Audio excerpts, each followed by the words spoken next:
आनंदी या मालिकेच्या आजच्या एपिसोडमध्ये पाहत असतो की हा विद्याधर दारू पिती ते हॉलमध्ये बसलेला असतो. ते फॅमिली ट्री जळलेलं असतं, त्याची राख आणखीही उचललेली नसते. त्यामुळे तिथे काही नोकर ते साफ करण्यासाठी आलेले असतात. जेव्हा हे सगळं काही विद्याधर पाहतो तेव्हा त्यांना म्हणू लागतो, काय करायला लागलाय तुम्ही? थांबा म्हणतोय ना, ही राख अशीच राहिली पाहिजे इथे. ती जर अशीच पडून राहिली तर त्यातला जो काही कोळसा आहे का तो बघून युगंधरला आणि त्याच्या पोरांना हे लक्षात राहिलं पाहिजे की हे सगळं काही करणारा विद्याधर आणखी जिवंत आहे. हे सगळं काही म्हणून त्याला तो घडलेला प्रकार सगळं काही डोळ्यासमोर आलेलं. हे सगळं काही आठवून विद्याधरला फार आनंद होत असतो. इकडे नोकर लोक आणखी तशीच खाली मान घालून तिथे उभा राहिलेले असतात. विद्याधर त्यांच्यावर अक्षरशः ओरडतो, काठीचा धाक दाखवतो आणि त्यांना तिथून हकलतो. ते दोघे तर तिथून निघून गेलेले असतात. इकडे विद्याधर जो असतो तो स्वतःच्याच मनाशी म्हणत असतो, युगंधर तुला काय वाटलं, हा खेळ संपला का? हा खेळ तर आत्ता सुरू झालेला आहे. ही फक्त ठिणगी होती, आग तर आणखी लागायची आहे. आणि हो आनंदी, ही नात्याची झालेली राग तुझ्या आयुष्यात अशी कालवणार आहे मी की तू आयुष्यभर टिपं गाळत बसशील, असं सुद्धा विद्याधर म्हणत असतो. त्याला फार आनंद होत असतो कारण की त्याचा डाव त्याने जिंकलेला असतो. ती राग घेतो आणि ती राग घेऊनच आता आनंदीच्या अंगावर फेकण्यासाठी तो जाणार असतो. इकडे दुसऱ्या बाजूला आनंदी किचनमध्ये असते, मात्र तिचं कुठल्याही कामात लक्ष नसतं. आज घरात जे काही झालेलं असतं त्यामुळे ते आनंदीला काय करावं आणि काय नको असं झालेलं असतं. तितक्यातच इकडनं विद्याधर आलेला असतो. ती हातात राग घेऊन आल्याबरोबर तिच्या अंगावर ती अक्षरशः राग फेकतो. आनंदी तर फार घाबरते. आता ती घाबरतच म्हणत असते, कोण आहे आणि काय आहे हे सगळं काही त्या राखेला हात लावून म्हणत असते. आता विद्याधर तिच्या जवळ येतो, तिच्या गालाला ती राख लागतो आणि तिला म्हणत असतो, होळी रे होळी पुरणाची पोळी, साहेबांच्या पोटात बंदुकीची गोळी, असं म्हणून हसायला सुरुवात करत असतो. आता इथे आनंदीला कळलेलं असतं की हा विद्याधरच आहे. ती म्हणत असते, विद्याधर सर तुम्ही काय करता इथे? त्यावर विद्याधर म्हणत असतो, होय आनंदीबाई मीच आहे. काय ग, तुम्ही दोघांनी त्या दिवशी माझ्या गाडीला पेटून दिवाळी साजरी केली आणि आज मी तुझ्या कुटुंबाची राख करून होळी साजरी केली. आणि तुझ्या चेहऱ्यावर जे काही मी आज लावलंय का ते काय आहे तुला माहिती आहे का? तुमच्या लिंबाकर फॅमिली ट्रीची राख आहे ती. आणि आनंदी मॅडम, तुम्हाला एक प्रश्न पडला असेल की ती चिठ्ठी कुणी बदलली असेल, तर त्याचं उत्तरसुद्धा मीच सांगतो. ते सगळं काही फक्त मी केलंय. तुला काय वाटलं हा विद्याधर असं शांत बसेल? तुला थोडीसुद्धा कल्पनासुद्धा लागून दिली नाही की हा विद्याधर तुझ्या मागे काय डाव रंगतोय म्हणून. तुला वाटत राहिलं की तू मुलांचं मन जिंकलंस, त्यांची आई बनलीस आणि त्यांनी तुला स्वीकारलंस. पण मात्र हा विद्याधर अंधारात काय गेम खेळतो याची तुला थोडीसुद्धा कल्पना नव्हती. आता त्या मालक साहेबाचा आणि तुझा तिरस्कार ती तुझी पोरं करू लागलीत. आता तो मालक साहेबसुद्धा तुझा तिरस्कार करायला लागलाय. आता तू या घरात वाली झालीस, वाली एकटी पडलीस. आता तू काय करशील? आता हे सगळं काही कशी जुळून आणशील, असंही ते विद्याधर तिला हिणवूनच म्हणत असतो. इकडे मात्र आनंदी हे सगळं काही शांतपणे ऐकून घेत असते. एकही शब्द ती बोललेली नसते. विद्याधर तिला म्हणत असतो, जशी त्या फॅमिली ट्रीची मी राख केली ना, तसंच तुझं अस्तित्वसुद्धा जाळून मी राख करेल, हे लक्षात ठेवायचं कायम, असं म्हणून तिला हिणवून जात असतो. आणि तिला म्हणत असतो जाता जाताच, होळी रे होळी पुरणाची पोळी, साहेबांच्या पोटात बंदुकीची गोळी, हॅपी होळी, असं म्हणून तिथून निघून गेलेला असतो. आनंदी मात्र इथे शांत उभा असते. ती आता स्वतःच्या गालाला हात लावते आणि ती राख हाताला लावते आणि ती स्वतःच्याच मनाशी म्हणत असते, विद्याधर सर तुम्हाला काय वाटलं, ही फॅमिली ट्रीची राख माझ्या अंगावर टाकून तुम्ही जिंकलात का? पण एक गोष्ट लक्षात ठेवा, फिनिक्स पक्षीसुद्धा या राखेतून जन्माला येतो आणि तुम्ही आज या घराची होळी केली ना, आता त्याच होळीच्या राखेतून मी या लिंबाकर घराण्याला पुन्हा सोन्यासारखं उभा करेल, असंही ते आनंदी स्वतःच्याच मनाशी म्हणत असते. इकडे दुसऱ्या बाजूला युगंधरसुद्धा फार डिस्टर्ब असतो. त्याला आज समिधाची फार आठवण येत असते. त्याच्या हातात फोटो असतो. तितक्यातच इथे पृथ्वी, मिताली आणि त्याचबरोबर प्रांजलसुद्धा आलेला असतो. आता पृथ्वी परदेशीन आता युगंधरच्या हातातला तो फोटो काढून आणि तो पुढे इथे मिताली आणि प्रांजलला म्हणत असतो, आपल्या आईचे सगळे फोटो गोळा करा. या माणसाच्या रूममध्ये आपल्या आईचा फोटो ठेवण्याचा त्याला अजिबात अधिकार नाही. युगंधर तर हे सगळं काही पाहत असतो. त्याला फार धक्का बसलेला असतो. इकडे प्रांजल कपाटात फोटो शोधत असतो आणि मितालीने तो मोठावाला फोटो काढलेला असतो. युगंधर म्हणत असतो, काय चाललंय तुमच्या सगळ्यांचं? मिताली तो फोटो सोड. मात्र तो फोटो सोडायला अजिबातच तयार नसते. युगंधर तिच्या हातातून तो हिसकावून फोटो घेतो. इकडे पृथ्वी पुढे जातो आणि तो एका कोपऱ्याला तो फोटो पकडतो. दोघेही एकमेकाकडे तो फोटो ओढत असतात. दोघेही अजिबातच ऐकायला तयार नसतात. तितक्यातच इकडनं माया आणि बापूसुद्धा आलेले असतात. माया माई आणि बापू म्हणत असतात, काय चाललंय तुमचं सगळ्यांचं, काय वेडेपणा लावलाय हा. त्यावर पृथ्वी म्हणत असतो, हो आता आम्ही वेडेपणाच करणार आहोत. बापू म्हणत असतात, काय चाललंय पृथ्वी तुझं, तू शांत हो ना, आम्ही काय म्हणतो हे तरी ऐकून घे. तेव्हा मात्र इकडनं पृथ्वी चिडतच म्हणत असतो, बापू आणखी काय ऐकून घ्यायचं राहिले, जो माणूस आमच्या आईच्या आठवणी जगतोय असं खोटं नाटक करत राहिला. असं म्हटल्याबरोबर माई म्हणत असतात, काय चाललंय पृथ्वी तुझं, तुझा तो बाप आहे आणि बापाचा कुणी असा अपमान करतं का. असं म्हटल्याबरोबर इकडनं पृथ्वी आणखी चिडलेला असतो. पृथ्वी म्हणत असतो, बाप, जो माणूस स्वतःच्या मुलांशी आयुष्यभर खोटं बोलत राहिला तो बाप आहे का. ज्या माणसाने आमच्या आईच्या प्रेमाचा अपमान केला, दुसरं लग्न केलं, आमच्याशी खोटं बोलला, तो माणूस आमचा बाप कसं काय असू शकतो. असं इथे चिडतच म्हणत असतो. इकडनं पृथ्वी तो फोटो ओढत असतो आणि युगंधरला म्हणत असतो, तुम्हाला म्हणतोय मी फोटो सोडा. इकडे युगंधर मात्र सोडायला तयार नसतो. पृथ्वी इकडे फार भडकत असतो. पृथ्वीचा राग शांत करण्याचं काम इथे माई आणि बापू करत असतात.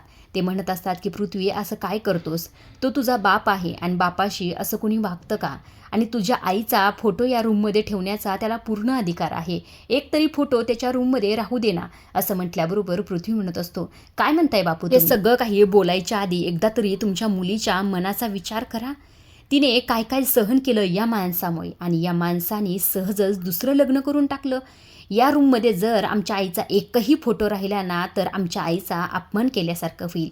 इकडनं माई म्हणत असतात, अरे पृथ्वी असा काय करतोस, समिधा त्यांची बायको होती आणि त्यांना पूर्ण अधिकार आहे फोटो ठेवण्याचा. मात्र पृथ्वी ऐकायला तयार नसतो.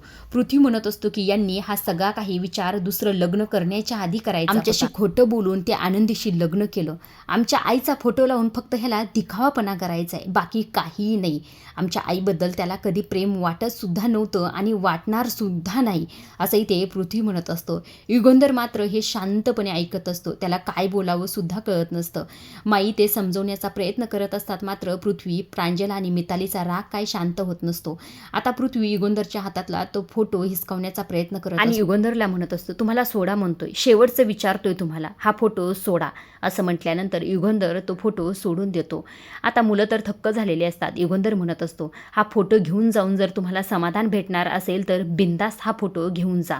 असं म्हटल्याबरोबर इकडनं मिताली म्हणत असते, वा मिस्टर लिंबाळकर, आज तुम्ही सिद्ध करून टाकलं की तुमचं आमच्या आईवर काडी मात्र सुद्धा प्रेम नाही. असंही ते मिताली म्हटल्यानंतर युगंधरला फार वाईट वाटत असतं. इकडनं प्रांजल म्हणत असतो, ती भिंत आता रिकामी वाटते ना मिस्टर लिंबाळकर, आता तुमचं जे काही दुसरं लग्न झालंय का त्याचा तिथं फोटो लावा आणि ती भिंत, रिकामी भिंत तुम्ही भरून काढा. अभिनंदन तुमच्या दुसऱ्या लग्नासाठी. असं म्हणून तिन्ही मुलं तिथून निघून गेलेली असतात. युगंधर मात्र इथे हारलेला असतो. माया आणि बापू म्हणत असतात, युगंधर तुझी ही अवस्था आम्हाला अजिबातच पावत नाही, आम्ही आत्ता जातो, मुलांच्या पाया पडतो आणि समिधाचा फोटो घेऊन येतो. त्यावर इकडनं युगंधर म्हणत असतो, माया आणि बापू याची काही गरज नाही, माझं समिधावरचं प्रेम त्या फोटोपुरतं अजिबातच नाही. समिधा माझ्या मनात कायम घर करून राहिलेली आहे, माझं प्रेम तिच्यावर कायम असणार आहे. मुलांना जर तो फोटो घेऊन समाधान भेटणार असेल तर बिंदास त्यांना तो फोटो घेऊन जाऊ द्या. आज बापाच्या आधारापेक्षा आईची आठवण जास्त महत्त्वाची आहे. असं युगंधर म्हणून तिथून निघून गेलेलं असतो. माया आणि बापूंना मात्र इथे फार टेन्शन आलेलं असतं. इकडे दुसऱ्या बाजूला जी काही छाया असते ती इकडे आनंदीकडे आलेली असते. ती म्हणत असते की अहो आनंदीताई, मी सगळीकडे ती चिठ्ठी शोधली पण मला कुठेही भेटली नाही. आनंदी म्हणत असते, तुम्हाला कशी भेटेल, हे सगळं काही त्या विद्याधर सरांनी. त्यावर छाया म्हणत असते, मला सुद्धा तसंच वाटत होतं, हे सगळं काही फक्त तेच करू शकतात. तेव्हा आनंदी म्हणत असते, छायाताई माझ्यासाठी एक काम करता का, मला मालक साहेबांकडे घेऊन चला, मला हे सगळं काही त्यांना सांगायला हवं. असं म्हटल्यानंतर आता छाया आनंदीला मालक साहेबांकडे घेऊन जात असते. मालक साहेब खरं तर त्यांचे काहीतरी डॉक्युमेंट शोधण्यासाठी खाली आलेले असतात हॉलमध्ये. आता इकडे छाया म्हणत असते, मालक साहेब इथेच आहेत, मी जाते, तुम्ही मालक साहेबांशी बोला. असं म्हटल्याबरोबर आता आनंदी मालक साहेबांसमोर उभा असते. आता आनंदी मालक साहेबांना म्हणत असते, मालक साहेब मला तुमच्याशी बोलायचं आहे. आता युगंधर एकही शब्द बोलत नसतो. आनंदी म्हणत असते, एकदा माझं ऐकून घ्या, मला तुम्हाला काहीतरी सांगायचं आहे. तेव्हा युगंधर म्हणत असतो, काय सांगायचं आहे. तेव्हा आनंदी म्हणत असते, खरं तर चिठ्ठी विद्याधर सरांनी बदलली होती, आपण मुलांना हे सगळं काही एकदा समजावून सांगू ना. असं म्हटल्याबरोबर युगंधर म्हणत असतो, त्याने काय होणार आहे, त्यांना सांगितलं तरी काय फरक पडणार आहे, सत्य तर बदलणार नाही ना. खरं तर आनंदी, तुला माहीत होतं ना तो विद्याधर कसा आहे, मग त्या चिठ्ठीच्या बाबतीत तू इतका हलगर्जीपणा कसा केलास, तुला जरा तरी लक्ष द्यायला हवं होतं, हे सगळं काही मला न सांगता केलेस. पण तुला हे सगळं काही सांगून तरी काय उपयोग आहे? त्यात काय दोष आहे तुझा? खरं तर सगळं माझंच चुकलं आहे. ज्यावेळेस तू म्हटलीस की मी या घरात नोकर म्हणून राहते, तेव्हाच तुला बजावून सांगायला हवं आणि तेव्हाच सगळं सत्य समोर आलं असतं. तेव्हा फक्त मुलांनी माझा तिरस्कार केला असता. मला फक्त या गोष्टीचं वाईट वाटतंय की माझ्यामुळे सर्व घराचा मुलं तिरस्कार करू लागलेत. सगळा विश्वास त्यांचा या घरावरचा उडलाय. या सगळ्यांना जिम्मेदार फक्त मी आहे. तुझंही काही चुकलेलं नाही आणि घरच्यांचं सुद्धा नाही आणि मुलांचं तर काहीच नाही. या सगळ्यांची जिम्मेदारी फक्त मी घेतली पाहिजे. माझं चुकले असंही ते युगंधर म्हणत असतो. आनंदी म्हणत असते, एकदा सांगून तरी बघूया ना आपण, त्यांना समजावून सांगूया. युगंधर म्हणत असतो, त्यांनी काहीही होणार नाही, सत्य तर बदलणार नाही ना, मग ह्या सगळ्या गोष्टी सांगून उपयोग तरी काय आहे? असं म्हणून युगंधर तिथून निघून जातो. आनंदी मात्र इथे टेन्शनमध्ये असते. स्वतःच्याच मनाशी म्हणत असते, मालक साई जे बोलतात ते अगदी बरोबर आहे. खरं तर माझंच चुकलं. ती चिठ्ठी मी लिहिताना जरा काळजी घ्यायला हवी होती.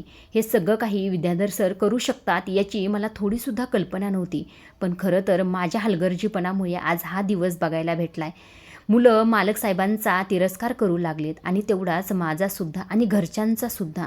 त्यामुळे ते मुलांची समजूत काढणं तेवढेच गरजेचं आहे. एकदा मी पृथ्वीशी बोलून बघते असंही ते आनंदी ठरवते. इकडे दुसऱ्या बाजूला मुलांनी दरवाजा लावून घेतलेला असतो. शिल्पा जेवणाचं ताट घेऊन आलेली असते. मुलं दरवाजा काही उघडत नसतात. तितक्यात आनंदी आलेली असते. आनंदीला पाहताच इथे शिल्पाचा राग अनावर झालेला असतो. तू इथे काय करतेस? हे सगळं काही फक्त तुझ्यामुळे झाले.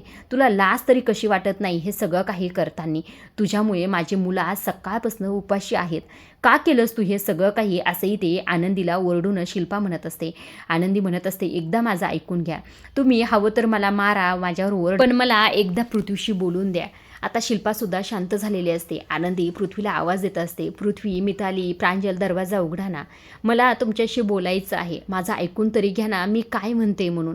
पृथ्वी, तुला आपल्या मैत्रीची शपथ, असं आनंदीने म्हटल्याबरोबर पृथ्वी येतो आणि पडदिशीन दरवाजा उघडतो. आता पृथ्वीने दरवाजा उघडल्याबरोबर आनंदी आणि शिल्पाला समोर पाहतो. त्याचा तर आधीच पारा चढलेला असतो. इकडनं आनंदी म्हणत असते, पृथ्वी प्लीज माझं ऐकून घे ना. तेव्हा इकडनं पृथ्वी चिडलेला असतो. पृथ्वी म्हणतो, मला स्वतःचा मित्र म्हणून घ्यायची तुझ्यात हिंमत कुठून आली? हे सगळं काही बोलण्याच्या आधी एकदा विचार तरी करायचा. आमच्या भावनांशी खेळताना तुला लाज कशी नाही वाटली? तू आणि त्या मिस्टर लिंबाळकरनी आमच्या भावनांशी खेळून आमचा विश्वासघात केला. त्यावर इकडनं जी काही आनंदी असते ती म्हणत असते, पृथ्वी हे बघ, तू जरी मला मैत्री मानत नसला तरीसुद्धा माझ्या मनात आणखीही तीच मैत्री आहे. असं म्हटल्याबरोबर पृथ्वी फार चिडतो. अक्षरशः शिल्पाच्या हातातली ती काठी घेतो आणि स्वतःलाच मारायला जोरजोरात सुरू करत असतो. आनंदीला तर नेमकं काय होतं हेच कळत नसतं. सगळेच जण पृथ्वीचा हात धरण्याचा प्रयत्न करत असतात, मात्र पृथ्वी काय ऐकायला तयार नसतो. जोरजोरात इथे स्वतःच्याच हाताला मारत असतो. आनंदीसुद्धा म्हणत असते, पृथ्वी असं काय करतोस? ऐक ना माझं, मी काय म्हणते तर. तेव्हा मात्र इकडनं जो काही पृथ्वी असतो तो म्हणत असतो, ही जोपर्यंत म्हणत नाही की हिचा आणि माझा काही संबंध नाही तोपर्यंत मी स्वतःला मारत राहणार. मला कुणीही थांबवायचा प्रयत्न करायचा नाही. असं म्हणून स्वतःला परत परत मारण्याचा प्रयत्न करत असतो. पृथ्वीला इतकं त्रासात पाहून इकडे शिल्पाला आणि आनंदीला सुद्धा वाईट वाटत असतं. आनंदी म्हणत असते, पृथ्वी थांब, तुझा आणि माझा काही संबंध नाही, आपल्यामध्ये कुठलंही मैत्रीचं नातं नाही. असं इथे आनंदीने म्हटल्याबरोबर पृथ्वी थांबतो. आनंदी म्हणत असते, माझं ऐकून घे ना पृथ्वी. पृथ्वी म्हणत असतो, हे बघ, इथून पुढे तुझं तोंडसुद्धा मला दाखवायचं नाहीस. तुम्ही विश्वासघात केलाय, तुझा मी तिरस्कार करतो आणि त्या मिस्टर लिंबाळकरांचा सुद्धा. असंही ते पृथ्वी म्हणून दरवाजा लावण्याचा प्रयत्न करत असतो. इकडे शिल्पा म्हणत असते, काय करताय मुलांनो? तुम्ही सकाळपासून काही खाल्ल्या नाही, सर्वजण थोडं थोडं तरी खाऊन घे ना. मात्र इथे शिल्पाचं सुद्धा कुणीही ऐकत नाही. त्यावर मिताली म्हणत असते, आत्या हे सगळं काही करण्याची तुला अजिबात गरज नाही, तुमच्या खोट्यानेच आमचं पोट भरलेलं आहे. मिताली असं म्हणून निघून जाते. आता प्रांजलला शिल्पा खाऊ घालत असते. प्रांजलसुद्धा म्हणत असतो, आता खरं तर या घरचा एक कणसुद्धा आम्हाला खायचा नाही. असं म्हणून तो सुद्धा निघून. आता शिल्पा पृथ्वीला म्हणत असते, पृथ्वी अरे तू तरी ऐक ना, थोडंसं खाऊन घे ना. पृथ्वी म्हणत असतो, तू बाजूला हो, मला दरवाजा लावायचा आहे. असं म्हटल्यानंतर आता शिल्पा पुढे सुद्धा दुसरा पर्याय नसतो. पृथ्वी फार चिडलेला असतो. आजच्या पुरतं एवढंच. पुढील भागात आपण पाहत असतो की पृथ्वी ते युगंधरवर चिडलेला असतो. तो म्हणत असतो की तुम्ही म्हटलात ना की कोणत्या परिस्थितीत त्या आनंदीसोबत तुमचं लग्न झालंय, मग ह्या सगळ्यातून तुम्ही मुक्त व्हा आणि त्या आनंदीला डिवोर्स द्या. असं म्हटल्याबरोबर आनंदीला तर फार मोठा धक्का बसलेला असतो. पृथ्वी म्हटलेला असतो की तुम्हाला कुणीतरी एक निवडावं लागेल, तुमची मुलं किंवा आनंदी. असं म्हटल्यानंतर युगंधर पुढे तर मोठा प्रश्न उभा राहिलेला असतो. आजच्या पुरतं एवढंच. अशा डेली मालिकेचे अपडेट जाणून घ्यायचे असतील तर चॅनलला जरूर सबस्क्राईब करा. तोपर्यंत पाहत राहा आनंदी. धन्यवाद.